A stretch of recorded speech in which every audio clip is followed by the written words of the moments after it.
सत्संगत जी प्रेम और सत्कार से कहना जी धन निरंकार जी। सत्संगत जी दास विनती कर रहा है, दास से कहीं त्रुटि हो जाए तो क्षमा करिएगा। सत्संगत जी श्रद्धांजलि। अक्सर लोग श्रद्धांजलि पर एक मोमबत्ती जो जलाते हैं, कहते हैं इससे उनकी मोक्ष की प्राप्ति होगी। जब कोई प्रिय चला जाता है तो हम अक्सर मोमबत्ती जलाते हैं, सोचते हैं कि इससे श्रद्धा प्रकट होती है। लेकिन क्या सच में श्रद्धा उत्पन्न होती है या मात्र एक दिखावा है?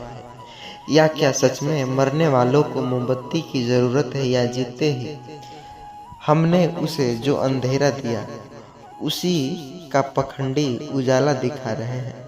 आज की यह वीडियो बहुत ही सभी के लिए खास होने वाला है, क्योंकि आज हर किसी के लिए बात है मोक्ष से रिलेटेड। तो सत्संगत जी, क्या सच में ऐसा होता है कुछ जो मोमबत्ती जलाने से मोक्ष मिलता है? तो आइए सच्चाई से समझते हैं निरंकारी विचार के माध्यम से। प्लीज़ रिक्वेस्ट है आपसे, चैनल पर नए होंगे सब्सक्राइब जरूर से कर लीजिएगा और इस वीडियो को पूरा देखिएगा। चैनल पर नए होंगे ज़रूर सब्सक्राइब करिएगा। आज एक कहानी जो कपा देगी आपको, और ये हर एक इंसान की बात है। खुद में सवाल पूछेंगे आप कि क्या मैंने भी कभी दिखावे की श्रद्धांजलि दी है? क्या आपने भी कभी मोमबत्ती लेकर के जो दिखाया है? बड़ा सस्पेंस वाली बात है। बड़ा गांव जो एक रिस्पेक्टेड व्यक्ति श्यामलाल जी का देहांत हो गया था। पूरे गांव शोक में डूबा हुआ था। शाम को मोमबत्ती ली गई और श्रद्धांजलि सभा रखी गई। लोग आए, मोमबत्ती जलाए, फोटो के सामने खड़े हुए, फोटो खिंचवाए, फिर चाय नाश्ता किया, गप्पे मारी और चले गए। उनके बेटे राजेश चुपचाप एक कोने में सब कुछ देख रहा था। क्या यही है श्रद्धा? सिर्फ मोमबत्ती जलाना? रात को राजेश ने देखा जितने लोग दिन में मोमबत्ती लेकर आए थे वे रात को भी श्यामलाल जी के नाम को जो जमीन हड़पने की बात कर रहे थे। उनकी आंखों में श्रद्धा नहीं थी, बस स्वार्थ का धुआं था। किसी ने सलाह दिया, बेटा राजेश निरंकारी सत्संग से चलो, वहाँ तुम्हें मोक्ष जरूर मिलेगा, वहाँ तुम्हें असली श्रद्धा का अर्थ भी मिलेगा। राजेश सत्संग पहुंचा। वहाँ एक बुजुर्ग संत ने कहा, श्रद्धा मोमबत्ती में नहीं मन में होती है। श्रद्धांजलि मोक्ष का द्वार खोलती है अगर वह सच्चे कर्म से दी जाए तो। राजेश का जो दिल कांप उठा, उसने वह हक्के बक्के रह गया। संत ने आगे कहा, मोमबत्ती का प्रकाश कुछ मिनटों तक जलता है, लेकिन किसी की आत्मा के लिए तुम्हारा दया, क्षमा, सेवा का प्रकाश जीवन भर चलता है। जो मोक्ष चाहता है वह दिखावे नहीं, सेवा करता है। श्रद्धांजलि वही नहीं जो फोटो के सामने दी जाए। श्रद्धांजलि वह है जो दिलों में जो समाई गरीबी को सेवा करना, दूसरों के आंसू पोंछने में। राजेश ने सोचा, अगर जीते जी किसी के काम न आए तो उसके मरने के बाद मोमबत्ती जलाना किसी काम का नहीं। बुजुर्ग संत ने बोला, मोमबत्ती का धुआं ईश्वर को नहीं चाहिए, उसे चाहिए सेवा, प्रेम और सच्चा हृदय।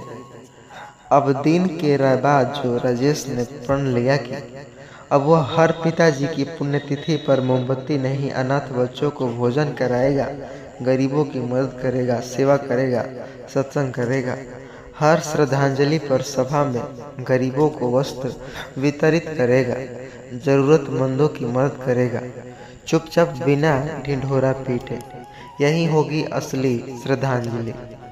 जब अगली पुण्यतिथि आई, गांव वाले फिर से मोमबत्ती जलाने आए, लेकिन राजेश ने विनम्रता से कहा, इस बार मोमबत्तियां नहीं जलेंगी, इस बार अनाथाश्रम में भोजन जाएगा। यह पिताजी की आत्मा के लिए असली सेवा होगी, असली श्रद्धांजलि होगी। गांव वाले तो हैरान थे, कुछ ने तो विरोध किया, कुछ ने सराहा, लेकिन धीरे धीरे सबको जागने लगे। निरंकारी सत्संग में सिखाया जाता था। एक मोमबत्ती जलती है तो थोड़ी देर में बुझ जाती है, लेकिन सेवा का दीपक जो जलाओ वह पीढ़ियों तक रोशनी करेगी। राजेश ने अपने जीवन का श्रेय बना लिया। सेवा, सत्य, निष्काम कर्म, बिना किसी के। कुछ महीनों बाद गांव में एक और श्रद्धांजलि सभा हुई। इस बार गांव वालों ने खुद से तय किया, कोई मोमबत्ती नहीं, कोई फोटो खिंचवाएगा नहीं, सिर्फ निस्वार्थ सेवा। लोगों ने रोते हुए स्वीकार किया, हमने सालों से दिखावे की श्रद्धांजलि दी थी, अब वह असली श्रद्धांजलि देंगे कर्मों से। अब सवाल आपके मन में है, क्या आप कभी मोमबत्ती जलाकर अपनी आत्मा को बदलते हैं, या अब सच्चे सेवा दीपक जलाएंगे? अगर हाँ तो प्रण करें, आज से श्रद्धांजलि देने, सेवा और प्रेम से निरंकारी विचार को अपनाएं और इसे संदेश को सभी के साथ साझा करें। सभी के साथ व्हाट्सएप के जरिए, महात्मा या फिर अपने दोस्तों के साथ शेयर करें, ताकि हर कोई श्रद्धांजलि का मोस्ट जान सके। यही होगी असली श्रद्धांजलि, खुद के विवेक को जागृत करना। साथ संगत जी, तनिक भी वीडियो पसंद आई होगी तो चैनल पर नए होंगे सब्सक्राइब जरूर से कर लीजिएगा। बेल आइकन प्रेस करना न भूलिएगा। साथ संगत जी, प्रेम से कहना जी, धन्य निरंकार जी। साथ संगत जी, अक्सर यह प्रश्न हमें सुनने को मिल रहा है कमेंट के जरिए या गांव के कुछ अजनबी लोगों से, पर क्या सत्संग एक धंधा है? इसी विषय पर आज की यह वीडियो आधारित है। तो साथ संगत जी, वीडियो को लास्ट तक देखिएगा। चैनल पर नए होंगे सब्सक्राइब जरूर से कर लीजिएगा। यह सवाल कई बार उन लोगों के मन में आता है जो सत्संग को केवल आंखों से देखते हैं, आत्मा से नहीं। लेकिन क्या आपने कभी सोचा है, आंधी में दीपक को देखा है कभी? वह डगमगाता है पर बुझता नहीं। वैसे ही सत्य भी है। झूठ की आंधियां चलती हैं, लेकिन सत्य जलता रहता है। आज की यह कहानी एक ऐसे व्यक्ति की है जिसने सत्संग को धंधा समझा, और उसका अंत भी कैसे हुआ वह जानकर आप कांप उठेंगे। बिना देरी किए चलते हैं कहानी की तरफ। ब्रिजमोहन एक पढ़ा हुआ युवक था। वह घमंड ने उसकी आंखों पर पर्दा डाल दिया था। जब उसके गांव में निरंकारी सत्संग हुआ तो वह हंस पड़ा, ऐसे मानो अजनबी हो। देखो, ये लोग सभी धंधा में आए हैं, कोई कुछ कर रहा है तो कोई कुछ। भीड़ एकत्रित हुई है, सबसे चंदा के माध्यम से लेंगे और चढ़ावे करेंगे। वाह वाह, लूटो। उसने सत्संग में जाना तो दूर, वहां जाने वालों को भी मजाक उड़ाया। पर एक बूढ़ी माँ ने कहा, बेटा सच्चाई क्या है देखने के लिए आंखें चाहिए, घमंड नहीं।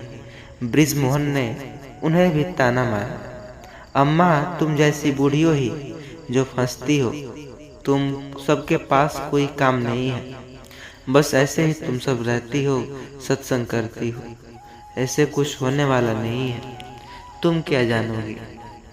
किसी चुनौती ने जो आकर ब्रिजमोहन एक दिन सत्संग में चला भी गया। वहां न कोई चढ़ावा मांगा गया, न कोई चमत्कार बेचा गया।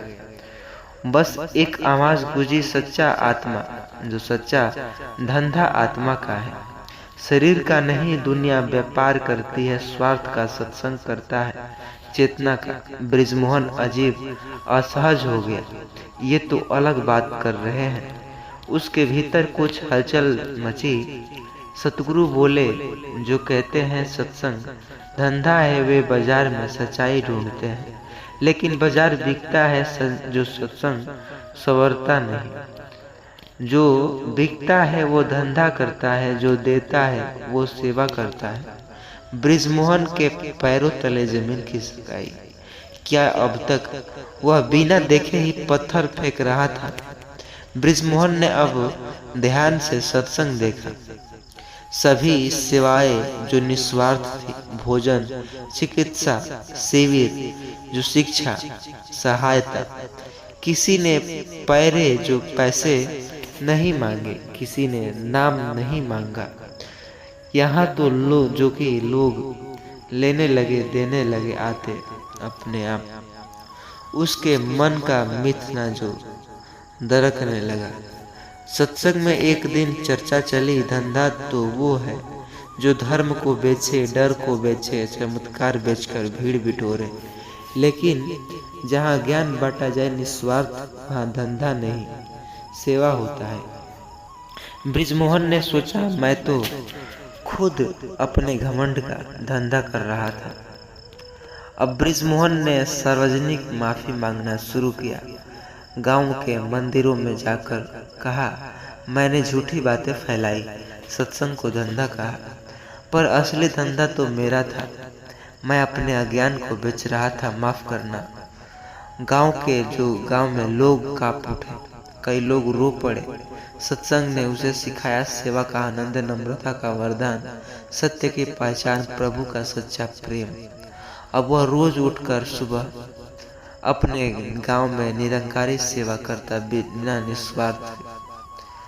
बिना स्वार्थ, बिना नाम के। जो सत्संग को जो धंधा समझता है, उनका विनाश तो धीरे धीरे भीतर से शुरू होता है। शंका से भरोसा मिटता है, भरोसे से प्रेम मिटता है, प्रेम से जीवन सुख मिटता है। ब्रिजमोहन ने देखा, जो लोग सत्संग का मजाक उड़ाते उनका जीवन सूखता जा रहा था। बेटा, एक दिन सतगुरु ने कहा, बेटा, बाजार में जो बिकता है वो खत्म हो जाता है, लेकिन जो सेवा करता है वो प्रभु का हाथ बनकर जाता है। जो प्रभु का हाथ कभी नहीं रुकता। ब्रिजमोहन की आंखों में आंसू तो आ पड़े। उसने सतगुरु के चरणों में गिरकर कहा, अब मुझे जीवन भर सेवा का धंधा करना चाहिए, आत्मा का, जो कि स्वार्थ का।